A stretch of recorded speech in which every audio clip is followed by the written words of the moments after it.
ದಕ್ಷಿಣ ಕನ್ನಡ ಜಿಲ್ಲೆಯಲ್ಲಿ ಸುಹಾಸ್ ಶೆಟ್ಟಿ ಕೊಲೆಯ ಬಳಿಕ ಒಂದು ಭಯಾನಕ ವಾತಾವರಣ ನಿರ್ಮಾಣವಾಗಿದೆ. ಅದಕ್ಕೂ ಭಯಾನಕ ಅಂತ ಹೇಳಿದ್ರೆ ನೆಕ್ಸ್ಟ್ ನೀನೆ ಅನ್ನುವ ಪೋಸ್ಟ್. ಏನು ನೆಕ್ಸ್ಟ್ ನೀನು ಅಂತ ಹೇಳಿದ್ರೆ ನೆಕ್ಸ್ಟ್ ಕೊಲೆ ಯಾರದ್ದು ಅಂತ ಹೇಳಿ ಸಾಮಾಜಿಕ ಜಾಲತಾಣದಲ್ಲಿ ಚರ್ಚೆ ಆಗ್ತಾ ಇದೆ. ಸಾಮಾಜಿಕ ಜಾಲತಾಣಗಳಲ್ಲಿ ಕಮೆಂಟ್ ಮಾಡ್ತಾ ಇದ್ದಾರೆ, ಪೋಸ್ಟ್ ಆಗ್ತಾ ಇದ್ದಾರೆ. ಬಶೀರ್ ಕೊಲೆ ಆರೋಪಿ ಶ್ರೀಜಿತ್ಗೆ ಮತ್ತೆ ಕೊಲೆ ಬೆದರಿಕೆ ಇದು. ಬಶೀರ್ ಕೊಲೆ ಆರೋಪಿ ಶ್ರೀಜಿತ್ಗೆ ಮತ್ತೆ ಕೊಲೆ ಬೆದರಿಕೆ. ಎಲ್ಲಿದ್ಯಾ ನೀನು, ನೆಕ್ಸ್ಟ್ ನೀನೆ ಅಂತ ಹೇಳಿ ವೈಯಕ್ತಿಕವಾಗಿ ಮೆಸೇಜ್ ಹಾಕಲಾಗ್ತಾ ಇದೆ. ಅಬು ಶಿಫಿಯಾನ್ 678, ಅಬು ಶಿಫಿಯಾನ್ 678 ಈ ಪೇಜ್ನಿಂದ ವೈಯಕ್ತಿಕವಾಗಿ ಮೆಸೇಜ್ ಬರ್ತಾ ಇದೆ. ಅದು ಕನ್ನಡದಲ್ಲ, ಮಲಯಾಳಂನಲ್ಲಿ ಮೆಸೇಜ್ ಕಳಿಸ್ತಾ ಇದ್ದಾರೆ, ನೆಕ್ಸ್ಟ್ ನೀನೆ ಅಂತ ಹೇಳಿ. 2018ರಲ್ಲಿ ಬಶೀರ್ ಹತ್ಯೆಯಾಗಿದ್ದ. ದೀಪಕ್ ರಾವ್ ಹತ್ಯೆ ಪ್ರತೀಕಾರಕ್ಕೆ ಬಶೀರ್ ಕೊಲೆಯಾಗಿತ್ತು. ಮಂಗಳೂರಿನ ಹೊರವಲಯದ ಕೊಟ್ಟಾರ ಚೌಕಿ ಬಳಿ ಈ ಕಗ್ಗೊಲೆ ನಡೆದಿತ್ತು. ಪ್ರಕರಣದ ಆರೋಪಿ ಶ್ರೀಜಿತ್ ಅಲಿಯಾಸ್ ಶ್ರೀಜು ಕೇರಳದ ಕಾಸರಗೋಡು ಜಿಲ್ಲೆಯ ಉಪ್ಪಳ ನಿವಾಸಿ. ಮೊನ್ನೆಯೂ ಕೂಡ ಶ್ರೀಜು ನೆಕ್ಸ್ಟ್ ಟಾರ್ಗೆಟ್ ಅಂತ ಹೇಳಿ ಇನ್ಸ್ಟಾಗ್ರಾಮ್ನಲ್ಲಿ ಪೋಸ್ಟ್ ಹಾಕಲಾಗಿತ್ತು. ಕಿಲ್ಲರ್ಸ್ ಟಾರ್ಗೆಟ್ ಪೇಜ್ನಿಂದ ಪೋಸ್ಟ್ ಆಗಿತ್ತು. ಇವತ್ತು ಮತ್ತೆ ವೈಯಕ್ತಿಕವಾಗಿ ಮೆಸೇಜ್ ಕಳಿಸಲಾಗಿದೆ. ಹಿಂದೂ ಬಳಿಕ ಮುಸ್ಲಿಂ ನಾಯಕರಿಗೆ ಕೊಲೆ ಬೆದರಿಕೆ ಹೋಗ್ತಾ ಇದೆ. ರಿಯಾಜ್ ಫರಂಗಿಪೇಟೆ, ರಿಯಾಜ್ ಕಡಂಬು, ಶಫಿ ಬಳ್ಳಾರಿಗೆ ಥ್ರೆಟ್ ಹಾಕಲಾಗಿದೆ. ನೆಕ್ಸ್ಟ್ ಹಿಟ್ ಲಿಸ್ಟ್ ಅಂತ ಹೇಳಿ ಸಾಮಾಜಿಕ ಜಾಲತಾಣಗಳಲ್ಲಿ ಕಮೆಂಟ್ ಹಾಕ್ತಾ ಇದ್ದಾರೆ. ರಿಯಾಜ್ ಫರಂಗಿಪೇಟೆ, ರಿಯಾಜ್ ಕಡಂಬು, ಶಫಿ ಬಳ್ಳಾರೆ ಮೂವರಿಗೆ ಬೆದರಿಕೆಯ ಸಂದೇಶಗಳು. ನೆಕ್ಸ್ಟ್ ಹಿಟ್ ಲಿಸ್ಟ್ ಅಂತ ಹೇಳಿ ಇಲ್ಲಿ ರಾಕೇಶ್ ಅಂತ ಹೇಳಿ KR ರಾಕೇಶ್ 9456 ಎಂಬ ಖಾತೆಯಿಂದ ಕಮೆಂಟ್ ಹೋಗಿದೆ. ವಿದೇಶದಿಂದಲೇ ನಿಯಂತ್ರಿಸಲ್ಪಡುವಂಥ ಫೇಕ್ ಅಕೌಂಟ್ಗಳು, ವಿದೇಶದಿಂದಲೇ ಕಾರ್ಯನಿರ್ವಹಿಸುವಂಥ ಅಕೌಂಟ್ಗಳಿವೆಲ್ಲವೂ ಕೂಡ BHP ಮುಖಂಡ ಶರಣ್ ಪಂಪ್ವೇಲ್, ಭರತ್ ಕುಂಡೆಲ್ ಇಬ್ಬರಿಗೂ ಕೂಡ ಥ್ರೆಟ್ ಹಾಕಲಾಗಿದೆ. ಈ ಥ್ರೆಟ್ ಇದೆಯಲ್ಲ, ಹೇಳಿ ಕೇಳಿ ಇಂಥ ಕೋಮು ಸಂಘರ್ಷವನ್ನು ತಡೆಗಟ್ಟುವ ಕಾರಣಕ್ಕಾಗಿ ಆಂಟಿ ಕಮ್ಯುನಿಸಂ ಫೋರ್ಸನ್ನು ಅಲ್ಲಿ ತಯಾರು ಮಾಡಲಾಗಿದೆ. ಆದರೂ ಕೂಡ ಈ ರೀತಿ ಮತ್ತಷ್ಟು ಮಾಹಿತಿ ನೀಡಲಿಕ್ಕೆ ನಮ್ಮ ಪ್ರತಿನಿಧಿ ಆದಿತ್ಯ ನೇರ ಸಂಪರ್ಕದಲ್ಲಿ ಜಾಯ್ನ್ ಆಗ್ತಾ ಇದ್ದಾರೆ. ಆದಿತ್ಯ, ಗಮನಿಸ್ತಾ ಇದ್ದೀವಿ ಒಂದು ಸಣ್ಣ ಪ್ರಚೋದನೆಯ ಕಿಡಿ ಎಂಥ ದಳ್ಳೂರಿಯನ್ನೇ ಸೃಷ್ಟಿ ಮಾಡ್ತಾ ಇದೆ. ಹೇಳಿ ಕೇಳಿ ಅಲ್ಲಿ ಆಂಟಿ ಕಮ್ಯುನಿಸಂ ಫೋರ್ಸನ್ನು ರೆಡಿ ಮಾಡಲಾಗ್ತಾ ಇದೆ. ಇಂಥ ಸಂದರ್ಭದಲ್ಲಿಯೂ ಕೂಡ ಪೊಲೀಸರಿಗೂ ಕ್ಯಾರೆ ಇಲ್ಲ, ಅಲ್ಲಿ ಒಂದು ಪಡೆಯನ್ನು ರೆಡಿ ಮಾಡಿದ್ರೂ ಕ್ಯಾರೆ ಇಲ್ಲ. ಬಹಿರಂಗವಾಗಿ ಸಾಮಾಜಿಕ ಜಾಲತಾಣಗಳಲ್ಲಿ ಪೋಸ್ಟ್ ಆಗ್ತಾ ಇದ್ದಾರೆ ಅಂತ ಹೇಳಿದ್ರೆ ಎಂಥ ಮಿತಿಮೀರಿದ ಕೋಮು ಸಂಘರ್ಷ ವಾತಾವರಣ ದಕ್ಷಿಣ ಕನ್ನಡ ಜಿಲ್ಲೆಯಲ್ಲಿದೆ ಅಂತ ಅರ್ಥ ಆಗುತ್ತೆ. ಮಟ್ಟ ಹಾಕಬೇಕು, ಮಟ್ಟ ಹಾಕದೆ ಹೋದರೆ ಎರಡೂ ಕಡೆಯವರು ಕೂಡ, ಯಾಕಂದರೆ ಇವತ್ತು ಇಲ್ಲೊಂದು ಕೊಲೆ ಆಗುತ್ತೆ, ನಾಳೆ ಇನ್ನೊಂದು ಕಡೆ ಕೊಲೆ ಆಗುತ್ತೆ. ಅವರ ಟೀಮ್ನಿಂದ ಒಂದು, ಇವರ ಟೀಮ್ನಿಂದ ಒಂದು. ದಕ್ಷಿಣ ಕನ್ನಡ ಜಿಲ್ಲೆಯ ಬುದ್ಧಿವಂತರ ನಾಗರಿಕರ ಕಥೆ ಏನು ಅಂತ?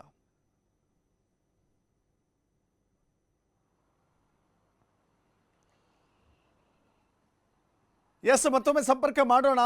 ಹೇಳಿ ಕೇಳಿ ದಕ್ಷಿಣ ಕನ್ನಡ ಜಿಲ್ಲೆ ಅತ್ಯಂತ ಬುದ್ಧಿವಂತರ ಜಿಲ್ಲೆ ಅಂತ ಕರೆಯಲ್ಪಡುವಂಥ ಜಾಗ ಅದು. ಶ್ರೇಷ್ಠಾತಿ ಶ್ರೇಷ್ಠ ದೇವಸ್ಥಾನಗಳನ್ನು ಹೊಂದಿರುವಂಥ ನೆಲ ಅದು. ಈ ಜಾಗದಲ್ಲಿ ಶಾಂತಿ ನೆಲೆಸಿತ್ತು. ಹೇಳಿ ಕೇಳಿ ಕಡಲ ತಡಿಗಳ ಆ ಆರ್ಭಟದ ಮಧ್ಯೆಯೂ ಕೂಡ ಸಮುದ್ರದ ರೀತಿಯ ಶಾಂತತೆ ಇತ್ತು. ಬಟ್ ಈಗ ಸಂಪೂರ್ಣ ಕಲುಷಿತವಾಗಿ ಹೋಗಿದೆ.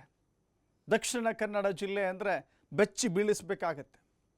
ಒಂದು ಕಡೆ ಹಿಂದೂ, ಇನ್ನೊಂದು ಕಡೆ ಮುಸ್ಲಿಂ ಅಂತ ಹೇಳಿ ಅದು ಹೇಳಿ ಕೇಳಿ ಈ ಸ್ಥಳೀಯರಿಗಿಂತಲೂ ಹೆಚ್ಚಾಗಿ, ದಕ್ಷಿಣ ಕನ್ನಡ ಜಿಲ್ಲೆಯವರಿಗಿಂತಲೂ ಹೆಚ್ಚಾಗಿ ಇಲ್ಲಿ ಉಪಟಳ, ಕಿರಿಕಿರಿ, ತೊಂದರೆ ಅಂತ ಹೇಳಿದ್ರೆ ಪಕ್ಕದ ಕೇರಳದಿಂದ ಯಾವುದೇ ಕೋಮು ಗಲಾಟೆ ನಡೀಲಿ ಕೇರಳದ ಕಿಡಿಗೇಡಿಗಳಿದ್ದೇ ಇರ್ತಾರೆ.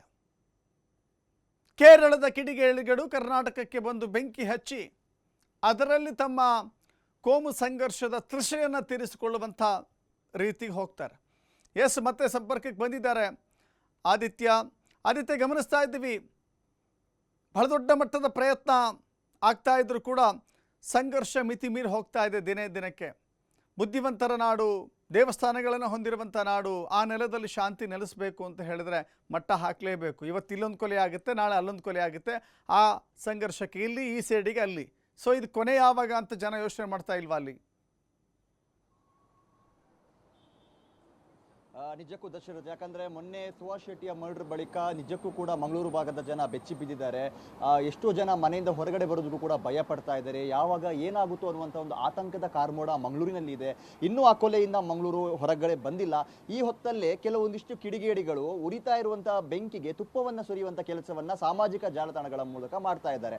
ಅದು ಕೂಡ ಫೇಕ್ ಪೇಜ್ ಮೂಲಕ, ಪ್ರಮುಖವಾಗಿ ರಿವೆಂಜ್ ಕಿಲ್ಲಿಂಗಿಗೋಸ್ಕರ ಕರೆ ಕೊಡ್ತಾ ಇದ್ದಾರೆ. ಈ ಪೋಸ್ಟ್ ಮಾಡುವಂತ ಈ ಒಂದು ಕಿಡಿಗೇಡಿಗಳು ಏನಿದ್ದಾರೆ, ವಿವಿಧ ಅಂದ್ರೆ ಹಿಂದೂ ಮುಖಂಡರು ಏನಿದ್ದಾರೆ ಇವರನ್ನ ಟಾರ್ಗೆಟ್ ಮಾಡಿ ಒಂದು ಕಡೆ ರಿವೆಂಜ್ ಕಿಲ್ಲಿಂಗಿನ ಪೋಸ್ಟ್ಗಳು ಬರ್ತಾ ಇದ್ದಾರೆ, ಇನ್ನೊಂದು ಕಡೆಯಿಂದ ಮುಸ್ಲಿಂ ಮುಖಂಡರನ್ನು ಕೂಡ ಟಾರ್ಗೆಟ್ ಮಾಡಿ ನೆಕ್ಸ್ಟ್ ಟಾರ್ಗೆಟ್ ನೀವೇ, ನಿಮ್ಮದೇ ರಿವೆಂಜ್ ನೆಕ್ಸ್ಟ್ ಅನ್ನುವಂತಹ ರೀತಿಯಲ್ಲಿ ಈ ಪೋಸ್ಟ್ಗಳನ್ನ ಹಾಕಲಾಗ್ತಾ ಇದೆ. ಇದು ಎಲ್ಲಿವರೆಗೂ ಹೋಗಿದೆ ಅಂದ್ರೆ ಬಜರಂಗ ದಳ ಮುಖಂಡ ಭರತ್ ಕುಂಬ್ಡೇಲ್ ಸಹಿತ ಅಶ್ರಫ್ ಕಲಾ SDPI ಮುಖಂಡನ ಹತ್ಯೆ ಆರೋಪಿ ಭರತ್ ಕುಂಬ್ಡೇಲ್ ಏನಿದ್ದಾನೆ, ಈತನನ್ನು ನಾವು ಕೊಂದು ಬಿಡ್ತೀವಿ ಅನ್ನುವ ರೀತಿಯ ಒಂದು ಪೋಸ್ಟ್ ಅನ್ನು ಹಾಕ್ತಾ ಇದ್ದಾರೆ.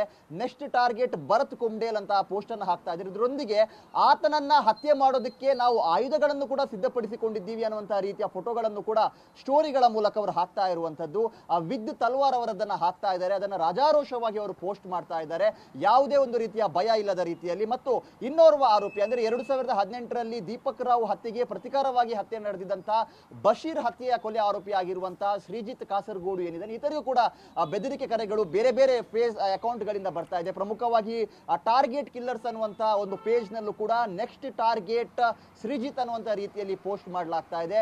ಇನ್ನೊಬ್ಬ ಅಬು ಸಿಫಿಯಾನ್ ಅನ್ನುವಂತ ಒಂದು ಖಾತೆಯಿಂದ ಆತನ ಮೆಸೆಂಜರ್ಗೆ ನೇರವಾಗಿ ಮೆಸೇಜ್ ಹೋಗುತ್ತೆ, ನೀನು ಎಲ್ಲಿದ್ಯಾ, ನೆಕ್ಸ್ಟ್ ನೀನೇ ಟಾರ್ಗೆಟ್ ಅನ್ನುವಂತ ರೀತಿಯಲ್ಲೂ ಕೂಡ ಬೆದರಿಕೆಗಳನ್ನ ಹಾಕಲಾಗ್ತಾ ಇದೆ. ಮತ್ತು SDPI ಮುಖಂಡ ಆಗಿರುವಂತಹ ರಿಯಾಜ್ ಪರಂಗಿಪೇಟೆ, ರಿಯಾಜ್ ಕಡಂಬು, ಶಾಫಿ ಬೆಳ್ಳಾರೆ ಇವರೆಲ್ಲರಿಗೂ ಕೂಡ ನೆಕ್ಸ್ಟ್ ಟಾರ್ಗೆಟ್ ನೀವೇ ಅನ್ನುವಂತ ರೀತಿಯಲ್ಲೂ ಕೂಡ ಕೆಲವೊಂದಿಷ್ಟು ಕಿಡಿಗೇಡಿಗಳು ಪ್ರಚೋದನಕಾರಿ ಕಮೆಂಟ್ ಗಳನ್ನ ಎಲ್ಲ ಹಾಕ್ತಾ ಇದ್ದಾರೆ. ಇದು ಮಿತಿ ಮೀರ್ತಾ ಇದೆ. ಸಾಮಾಜಿಕ ಜಾಲತಾಣಗಳಲ್ಲಿ ಕೆಲವರು ಫೇಕ್ ಅಕೌಂಟ್ ಮೂಲಕ ಬಂದು ಈ ತರ ಕಮೆಂಟ್ ಗಳನ್ನ ಮಾಡಿದ್ರೆ, ಇನ್ನು ಕೆಲವರು ನೇರವಾಗಿ ಲೈವ್ ವಿಡಿಯೋ ಅಲ್ಲಿ ಬಂದು ಲೈವ್ ಮೂಲಕ ಬಂದು ನಾವು ನುಗ್ಗು ಹೊಡಿತೀವಿ, ಅವ್ರನ್ನ ಕೊಲೆ ಮಾಡ್ತೀವಿ ಅನ್ನುವಂತ ರೀತಿಯ ಹೇಳಿಕೆಗಳನ್ನೆಲ್ಲ ಕೊಡ್ತಾ ಇದ್ದಾರೆ. ಮಂಗಳೂರು ಪೊಲೀಸ್ ಇಲಾಖೆ ಈ ವಿಚಾರದ ಬಗ್ಗೆ ಒಂದು ದಿಟ್ಟ ಕ್ರಮವನ್ನ ಕೈಗೊಳ್ಳಬೇಕು. ಖಾಲಿ ಪ್ರಕರಣ ಹಾಕಿ ಸುಮ್ಮನೆ ಕೂರೋದಲ್ಲ. ಯಾಕಂದ್ರೆ ಈಗ 12 ಪ್ರಕರಣಗಳು ಹಾಕಿದ್ರು ಕೂಡ ಇದು ನಿಲ್ತಾ ಇಲ್ಲ. ದಿನೇ ದಿನ ಇದರ ಅಟ್ಟಹಾಸ ಜಾಸ್ತಿ ಆಗ್ತಾ ಇದೆ.